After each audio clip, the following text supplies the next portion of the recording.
Assalamualaikum warahmatullahi wabarakatuh. Kembali lagi di Pelangi News Channel bersama aku, Neti.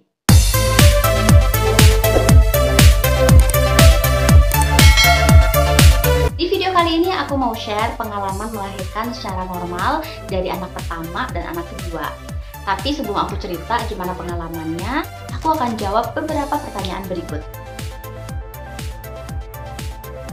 Yang aku rasain di trimester 1 dari anak pertama sama kedua itu benar-benar bertolak belakang. Anak pertama aku benar-benar sehat, fit, dan kayak nggak hamil aja. Dia hamil yang kedua, aku mabok di trimester 1. Dan itu rasanya mual, lelah, campur aduk deh rasanya, mual gitu. Nah, di trimester 2 ya sama sih, karena waktu mualnya udah lewat kan.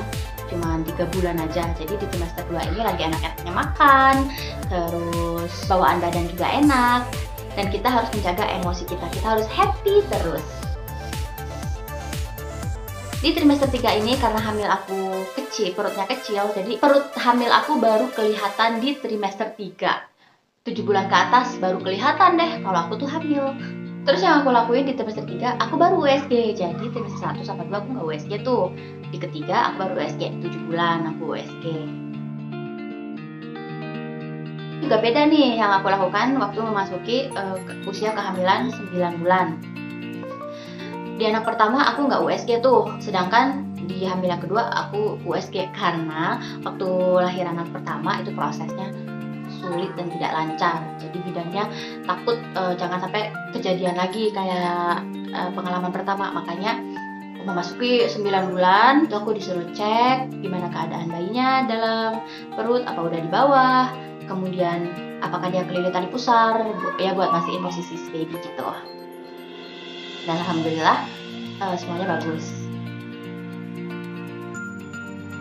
Kalau trimester 1 sama 2 itu jaga makanan ya, kita makan yang sehat-sehat kan. Terus jangan lupa buat olahraga, nah ini penting nih. Jadi kalau bisa dari trimester 1 sampai 3 itu kita terus rutin olahraga.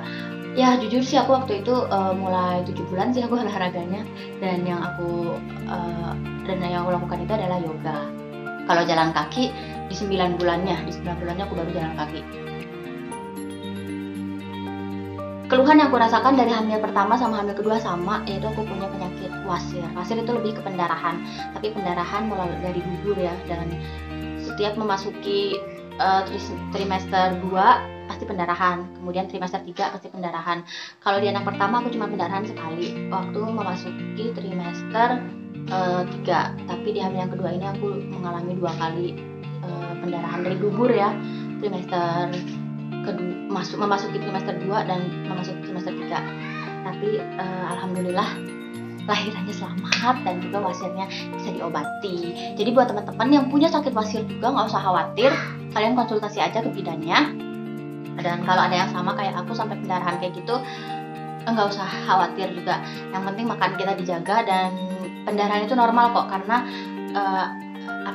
rahim kita kan semakin membesar, jadi ada dorongan dan pendarahannya juga bakal berhenti gitu. Tapi kalau yang kalian alami lebih parah dari aku, wajib kalian periksakan.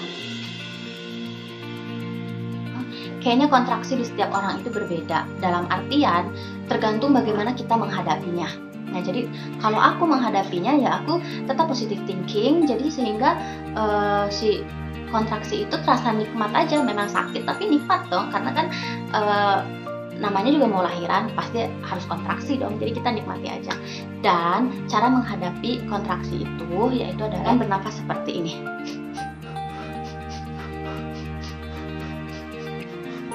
Dijamin kontraksi kalian tidak begitu menyakitkan. Dan gerakannya nih, kalau aku gerakannya seperti ini nih. Waktu itu cara aku menahan rasa kontraksi aku dengan cara yang pertama nafasnya, kemudian yang kedua aku ingat banget aku pegangan di sini dan aku maju mundur kayak gini.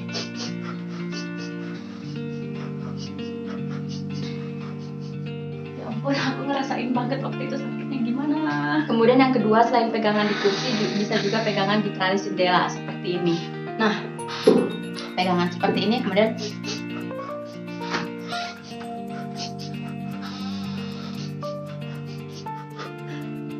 kayak gitu. Rasanya nikmat banget. Pecah ketuban juga macam-macam. Ada yang rembes. Apa sayang? Pergi, hati-hati ya. Ketuban itu ada yang merembes gitu ya. Kemudian ada yang begitu pecah ketuban begitu juga ngajak buat lahiran kayak aku di lahiran yang kedua. Ada juga yang cuman pecah ketuban aja, nggak ngajak buat ngedan, babynya nggak ngajak keluar. Kemudian ada juga yang tidak kontraksi tapi ketubannya pecah. Jadi ketuban pecah itu macam-macam ya. Pokoknya intinya itu dia tuh kayak ya kita ngerasain beda aja lah. Ya kadang terasa sih, terus pokoknya terasa beda aja. Jadi kalian kalau pecah ketuban langsung aja tanya ke bidan kalian, karena ya macam-macam sih kan pecah ketuban kan.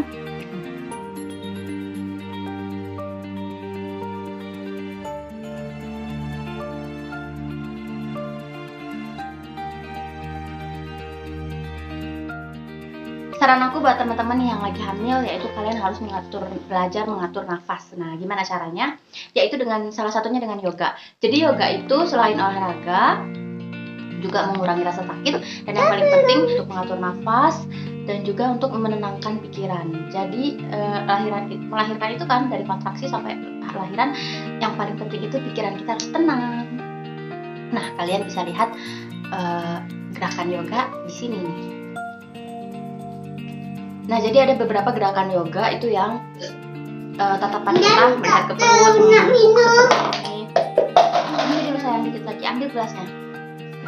Membungkuk seperti ini. Nah, itu benar-benar membantu waktu kita nanti ngedan pas di proses lahiran. Jadi yang aku praktekkan waktu aku ngedan dilahirkan itu yaitu adalah angkat setengah, kita angkat kepala kita dan bahu kita ini kan kita bahan kayak gini ya. Jadi pas mau ngedan itu kita angkat dan tatapan kita ke perut, terus kita ngedang. Mana minumnya? Di bawah sayang.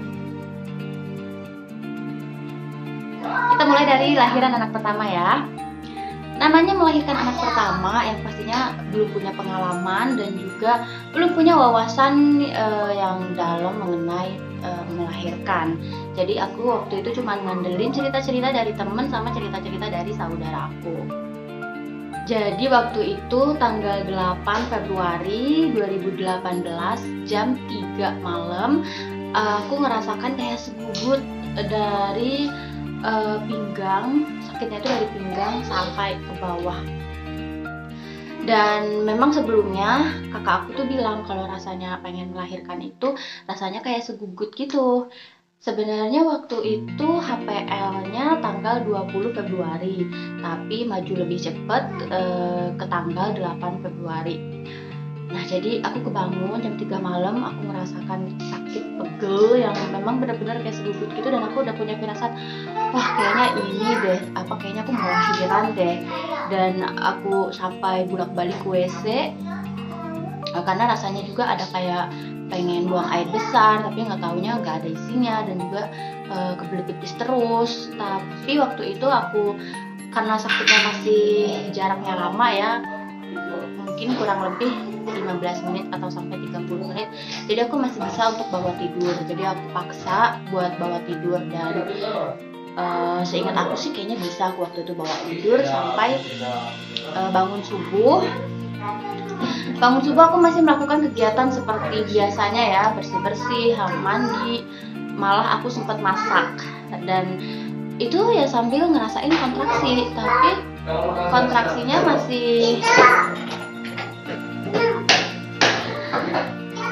kontraksinya masih bisa aku handle lah, karena nggak terlalu sakit kok. Ya gimana rasanya, segugut aja.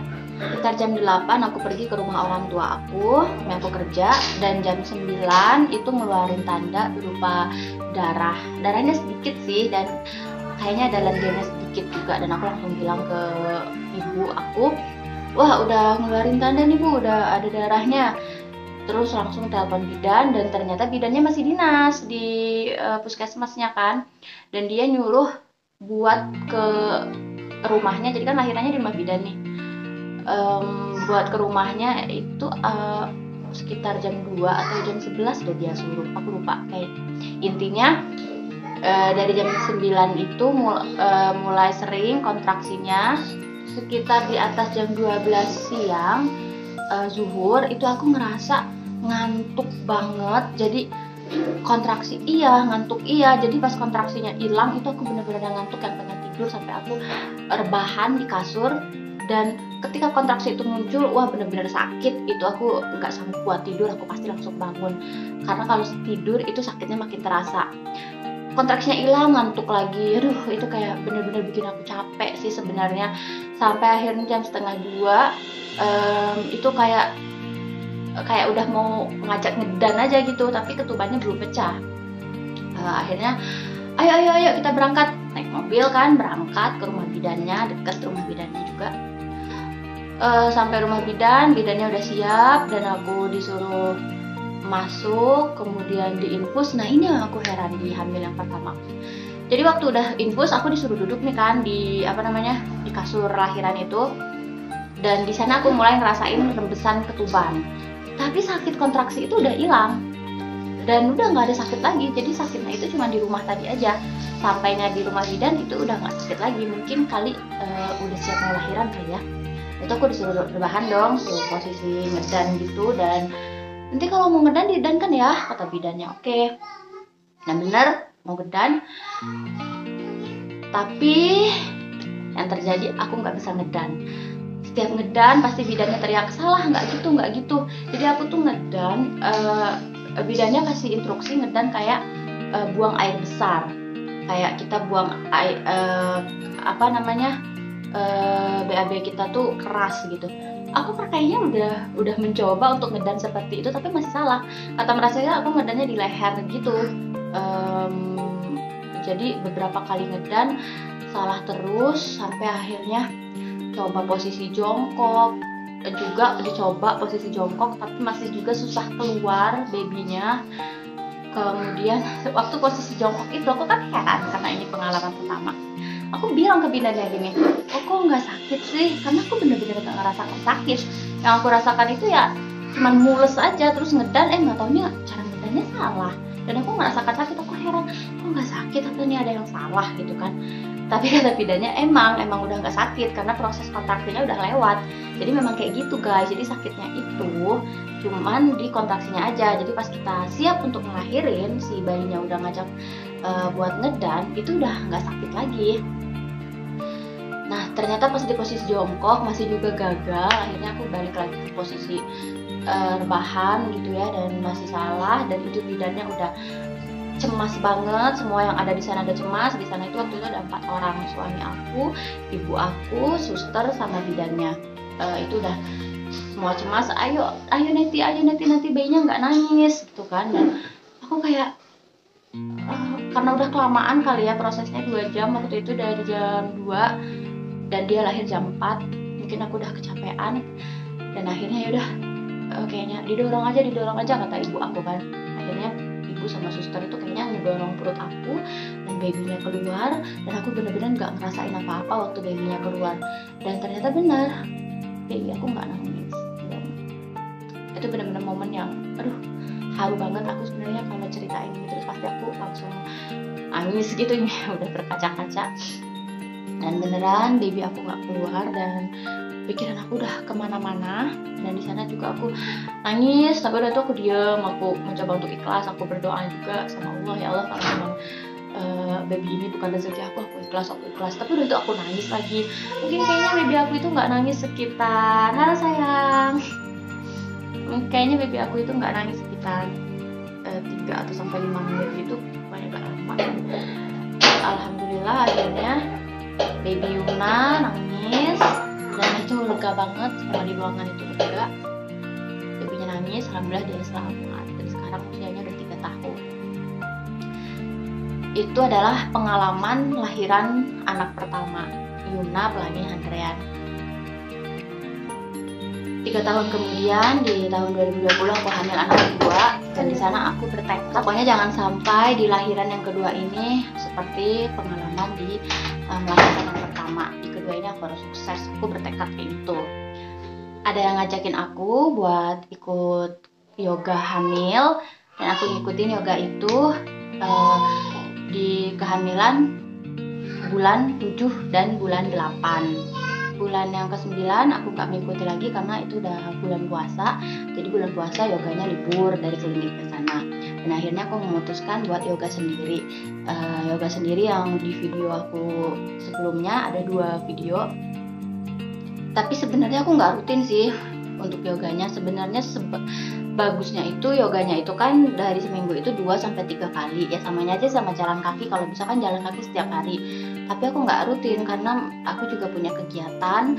Jadi aku cuman sempetin buat yoga itu seminggu sekali atau seminggu 2 kali. Aku coba sempetin. Dan HPL-nya itu adalah tanggal 22 April. Tapi pas tanggal 22 April aku belum lahir. Bidannya udah cemas banget nih. Kok belum lahiran sih? Coba kamu USG. Ya, aku juga sebenarnya lupa tanggal terakhir aku haid itu kapan. Aku ingat cuma bulannya aja, yaitu bulan Agustus. Tapi tanggalnya aku cuma tebak-tebak aja. Dan aku bilang ke bidannya, Bu, sebenarnya tanggalnya tuh aku lupa. Sebenarnya kemarin aku tebak-tebak aja. Oh ya udahlah Kak, kalau gitu semoga aja ini hitungannya salah ya. Semoga aja kehamilan aku itu babynya masih normal. Yang paling penting itu adalah air ketubannya. Moga aja air ketubannya masih bagus, masih normal. Di hari Minggu, bulan puasa kan, di hari Minggu itu aku jalan kaki sore-sore tuh, jalan kaki sekitar 30 menit. Dan waktu jalan kaki itu sebenarnya aku agak-agak pegel gitu sih. Jadi aku itu cuman ngerasain pegel kaki kanan, pegel kaki kiri. Kemudian ada juga pegel pinggang. Aku beda sama anak pertama. Kalau anak pertama kan bener-bener yang rasanya kayak sebugut gitu dari pinggang sampai ke kaki. Tapi di hamil anak kedua ini aku nggak ada ngerasakan pegal yang kayak sebugut itu. Aku cuma ngerasain pegal aja kaki kanan hari ini, besok kaki kiri. Jadi aku pikir, ini makanya seminggu-semingguan lagi gitu kan. Nah, setelah jalan itu, itu aku bener-bener ngerasain yang pegel banget. Tapi itu cuma di kaki, pinggang itu enggak. Tanggal 3-nya masih merasakan pegel banget dan aku ajak buat merumput. Aku merumput itu sekitar kayaknya lama kok aku merumput, tapi istirahat minum. Aku nggak puasa ya waktu itu. Sorenya aku USG itu jam 5. Jadi aku USG itu 3 kali. Yang pertama waktu 7 bulan. 7 bulan itu buat ngecek aja sih keadaan bayinya gimana, terus jenis kelaminnya apa, dan jenis kelaminnya perempuan lagi. Terus memasuki usia 9 bulan aku USG lagi buat mastiin posisi bayi, dan posisi bayi udah di bawah, posisi bagus semua.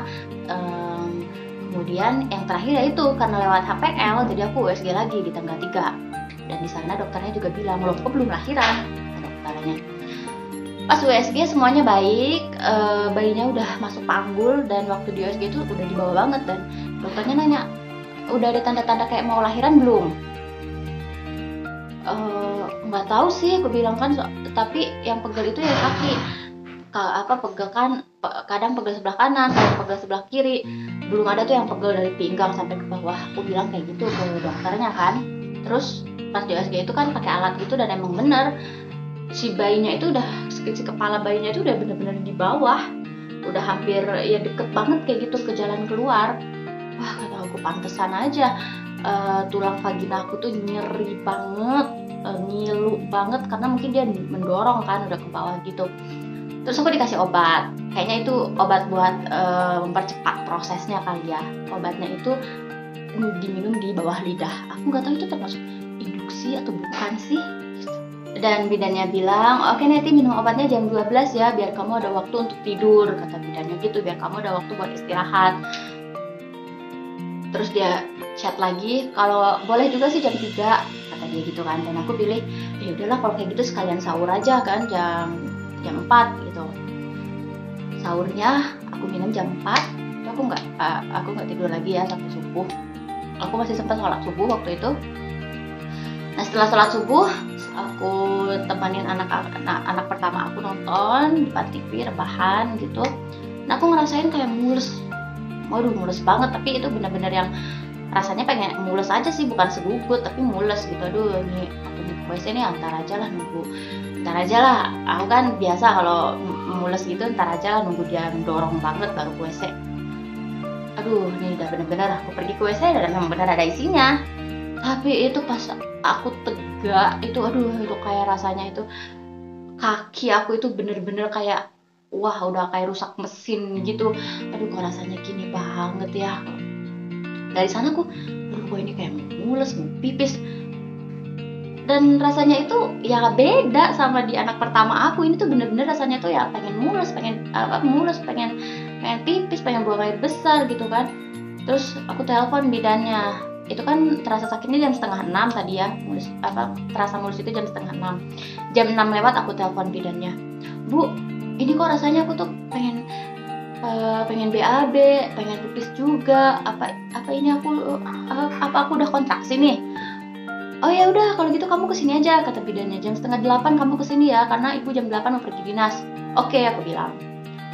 Dan aku bilang ke suami aku,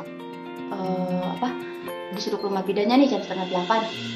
Oke, setelah nelpon bidan itu baru aku ngerasain yang namanya kontraksi. Jadi pokoknya kalian yang belum ngerasain jangan takut deh, bisa kok kalian melewati rasa sakit kontraksi itu. Dan untungnya aku udah searching kan gimana caranya menghadapi kontraksi. Jadi waktu itu aku buat ngilangin rasa kontraksi aku yaitu dengan cara bernafas seperti ini. Kayak gitu, dan itu benar-benar berhasil. Jadi kontraksi aku itu berkurang rasanya dengan cara bernafas seperti itu. Kontraksinya itu sering banget, tapi bukan hitungan menit lagi, tapi ini udah kayak hitungan detik aja, kayak 1 menit kemudian kayaknya gitu kontraksi lagi. Dan aku tuh sempet mandi, sempet beberes gitu.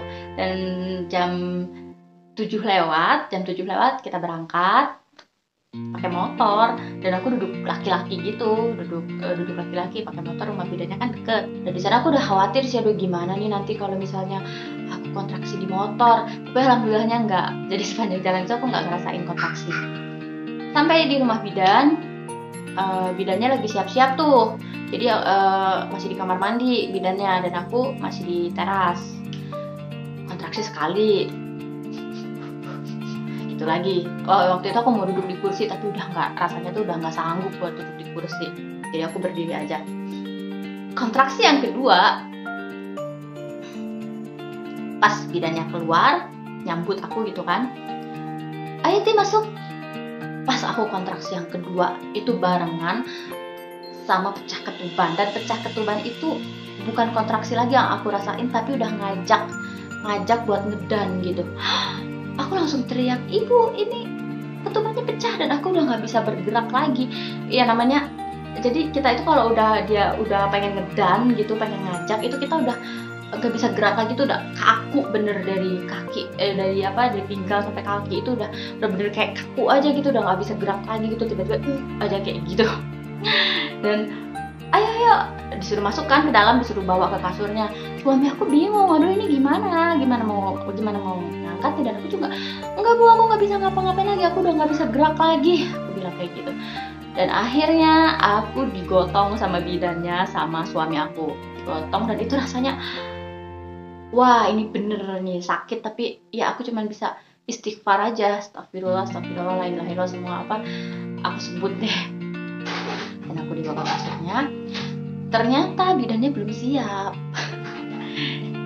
Tapi dia bilang untungnya alat-alat buat lahiran itu udah disterilkan, jadi tinggal disusun aja gitu kan di atas meja dia gitu. Aku tuh masih pakai celana daleman kayak gitu kan, celana panjang. Ibu, aku bilang lagi, dia ngajak ngedan lagi, tapi aku masih posisi mereng, belum posisi siap untuk ngelahirin. Ibu, aku bilang ini udah mau ngedan lagi nih, gimana nih aku dan kan apa enggak? Jangan dulu kata bidannya, ibu belum siap. Aduh, si bidannya aja itu udah kelabakan, infus belum dipasang. Dia bilang, aduh infus belum dipasang, aduh nanti ini gimana sih?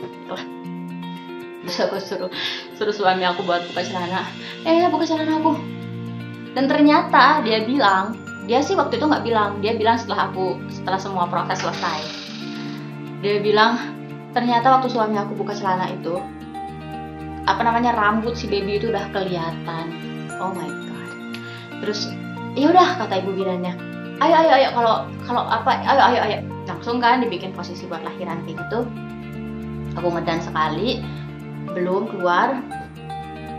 Kemudian ngedan yang kedua, alhamdulillah alhamdulillah dia keluar, dan aku bener-bener yang super terharu banget karena ya Allah, aku nggak nyangka berhasil. Beda banget sama anak pertama gitu kan, yang ini bener-bener sukses, bener-bener apa ya, semudah itu ya, kontraksinya pun nggak lama. Yang aku rasakan juga, aku bener-bener bersyukur, aku bener-bener nggak tahu lagi mau bilang apa ke Allah gitu kan. Kayaknya kurang dengan mengucapkan alhamdulillah, itu udah kurang banget. Sampai aku bilang terima kasih ya Allah, udah kayaknya tuh udah aku udah bener-bener bersyukur, semuanya dimudahkan sesuai yang aku inginkan gitu kan. Ya walaupun dibantu obat, tapi setelah aku pikir-pikir sih kayaknya kalaupun gak dibantu obat, kayaknya aku juga bakal lahiran deh di hari itu. Karena mungkin kayaknya sebubutnya karena beda kali ya dari anak pertama, jadi sakitnya itu cuma di kaki doang gitu. Aku pikir ya kebantu juga sih dengan yoga itu gitu. Jadi buat temen-temen nih, jadi ternyata sakit mau lahiran itu beda. Pokoknya kalau kalian udah sakit di kaki, pokoknya udah di bawah itu udah nggak karuan lagi. Soalnya aku di hari kan hari Selasa tuh kelahiran, di hari Senin itu dari kaki itu, dari kemaluan, dari vagina ke bawah itu udah kayak apa ya, rasanya itu udah sakit pegel gimana gitu. Nah kalau kalian ngerasain kayak gitu, kalian boleh deh langsung ngecek ke bidannya. Siapa tahu itu udah bukaan satu, atau siapa tahu itu juga tanda-tanda pengen sebentar lagi lahiran. Dan prosesnya setelah itu, ya udah ya dijahit, dibersihin gitu ya. Rasanya itu udah terbayar dengan kita melihat anak kita sehat, nangis gitu kan, gerak, dah gitu. Jadi di kelahiran anak yang kedua ini prosesnya benar-benar cepat, yaitu ngerasain sakit di jam 5:30 pagi dan lahir di jam 7:30. Cuma 2 jam aja, alhamdulillahirobbilalamin. Dengan berat bayi 3,3 kg. Benar-benar indah, benar-benar penuh perjuangan, benar-benar penuh cerita. Pokoknya intinya buat temen-temen, kalian itu nggak usah takut dulu kalau mau lahiran, nggak usah pikirannya bermacam-macam, itu nggak usah. Pokoknya positive thinking dan yakinin aja diri kalian, sugesti diri kalian kalau kalian bakal sukses dalam melahirkan. Karena aku di anak kedua kayak gitu, walaupun suatu keadaan memaksa kalian untuk tidak bisa normal, kalian nggak usah bersedih. Karena menurut aku normal sama sesar sih ya samanya aja, sama-sama melahirkan, sama-sama membutuhkan perjuangan untuk mengeluarkan seorang bayi. Jadi buat teman-teman yang mungkin udah di vonis dari sekarang kalau kalian harus sesar, ya nggak usah bersedih. Kalian bisa cari video yang lain gimana pengalamannya mengalami sesar. Semangat! Sampai jumpa di video selanjutnya. Assalamualaikum warahmatullahi wabarakatuh. Bye bye.